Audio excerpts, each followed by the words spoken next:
Hello everyone, Arcadia Yu-Gi-Oh here, and today I'm going to be going over my third place locals dragonmaid deck profile. Real quick, matchups, it was round 1, I was up against Virtual World, won that 2-0, it was against actually my buddy Chris, shout out to him, he's actually really cool.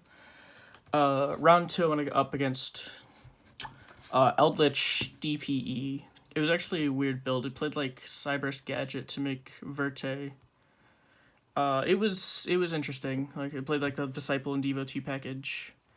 And then round 3, I went against Eldritch DPE, and then round 3 I was up against Prank Kids, and that deck plays a lot of hand traps, which is pretty good against dragonmaids. Not gonna lie. I obviously lost that. He 2-0'd me. Pretty convincing 2-0. And then round 4, I was up against Guru Control. I won that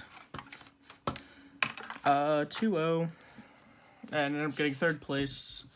So without further ado, let's just get right into the ratios and what I played. So, starting off with Chamber Dragonmaid. I won't say it's the best normal summon.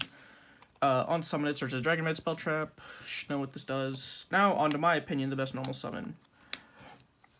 3 Parlor. Now, this normal summon is insane. It's Foolish Burial. It sends any Dragonmaid card, and pretty much every card in the deck doubles as a graveyard effect, except the Reborn, but we will get to that. These are both 1-card seals. I think Parlor has a lot more versatility, because Chamber plus Reborn it's the same board.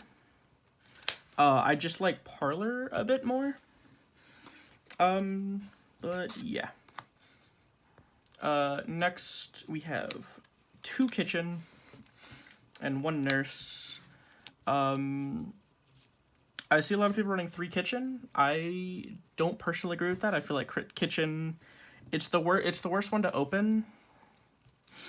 And while this deck does heavily rely on you having a Dragonmaid and keeping a dragon on board, I would probably run the 3rd Kitchen with this build, but I feel like if you're playing different traps than my choices, I don't think that 3 Kitchen is mandatory, but I'd probably play a 3rd Kitchen, at least in this build. And then for the big ones, we have 1 Tinkek, 1 Earnest, 1 Lorpar, pretty standard. All of their effects come up. Lorpar, not as much as you'd think.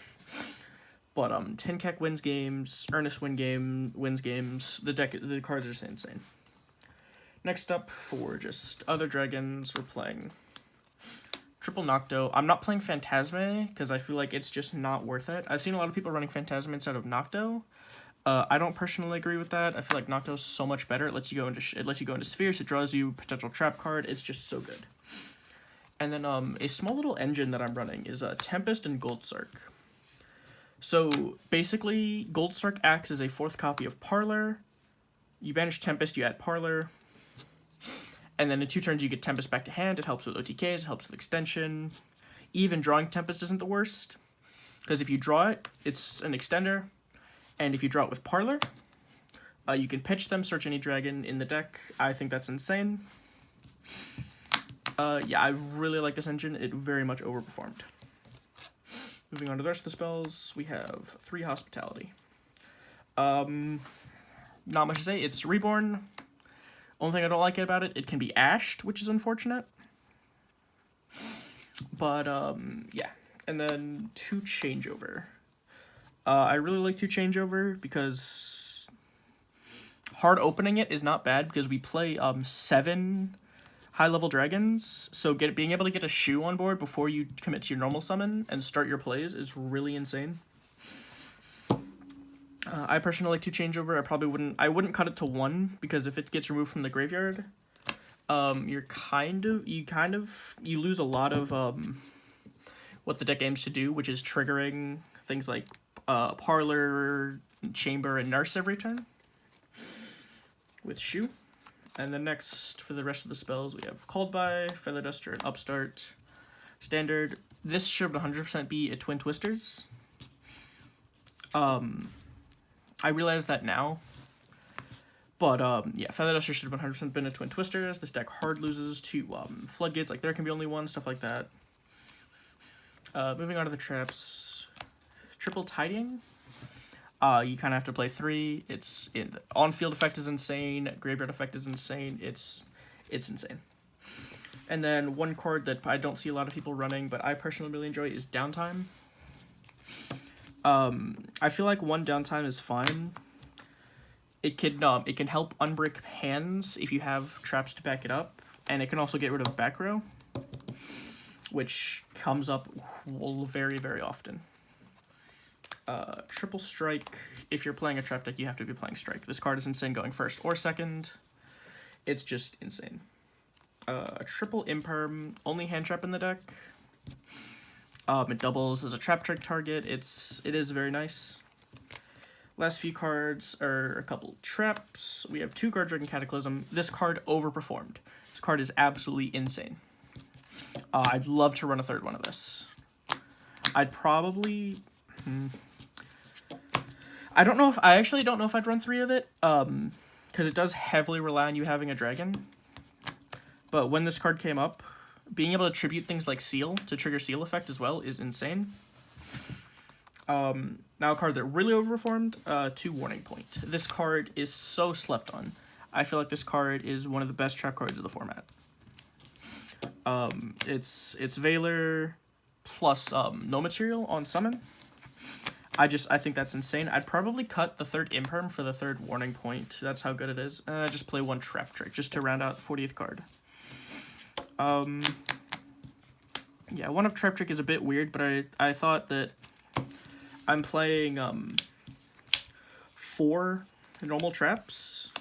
You don't usually want to use it to search Tidying, but it can come up. So it's just kind of an extra copy of all the normal traps. And then moving on to the extra deck. The extra deck is very, very basic. This originally was an Extrav build, but I realized I wasn't a big fan of Extrav.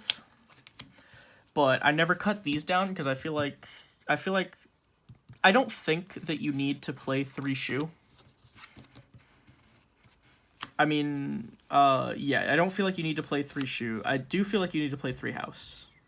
But this 3rd Shu could be something like Trisbania or something like that, which I'm not playing. Something you do need to run at 3 is Seal. It is the best card of the deck. It is the boss monster.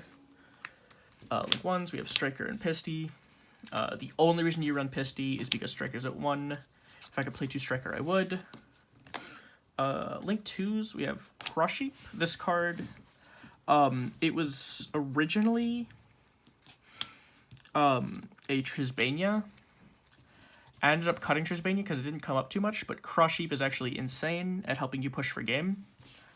Because you can summon it, and then if you have like a Shu on board, you can summon a maid to the zone it points to, and the Crush Heap can bring something back to help you get more buddies on board for the big ones to tag out. Phoenix and Unicorn for the Nightmares. And then MVP of the deck, Access Code. This card is... I'm so glad it got its reprint. I'm so glad it's affordable now. This card is absolutely insane. It's another reason I played Crush Heap instead of Trisbania is for the attribute for Access Code. Moving on to the side deck. Side deck is very, very standard. 3D barrier. I actually never sided this in. I didn't play against any Sword Soul. But I feel like I very much would have sided this in if I did play against any Sword Soul. 3 Dark Ruler. This also never came in. I never played against like massive. I didn't play against combo decks. Sorry, this came in against Virtual World, as well as the Droll.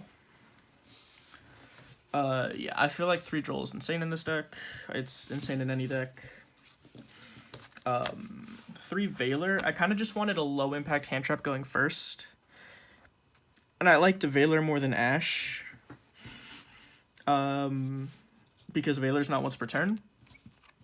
So if I see this in multiples, it's good. If I see Ash in multiples, it's really, really bad. In this deck, you kind of need every card in your hand to do something. But the deck can do well with like 1 to 2 cards, especially in simplified game states. That's the thing this deck thrives in, is simplified game states, which is unfortunate because one of the best Rivalry is not a very good floodgate this format, and this deck thrives when Rivalry is a good floodgate, just because the entire deck is dragons. Last 3 cards, 2 Heavy Storm Duster. It's just additional backer removal in the form of a trap trick target. I do very much want to play more backer removal in this deck. I feel like just this many anti-combo cards is a bit excessive. I feel like the Veiler should definitely be like Twin Twisters or something like that. Last card, another anti-combo card. We have One Sloth. This is your summon off of Spheres if you're going first into a heavy combo deck. Or it not even necessarily heavy combo. It's just a really good target to summon off Spheres. It forces your opponent to go to the battle phase, and then you can just like Tiding, bounce one of your maids. You keep Sloth on board, and you just kind of recur advantage from there because you can there's so many ways to get rid of Sloth in the deck. But yeah, that is my deck profile. Hope you guys all have a good evening, and I'll see you next time.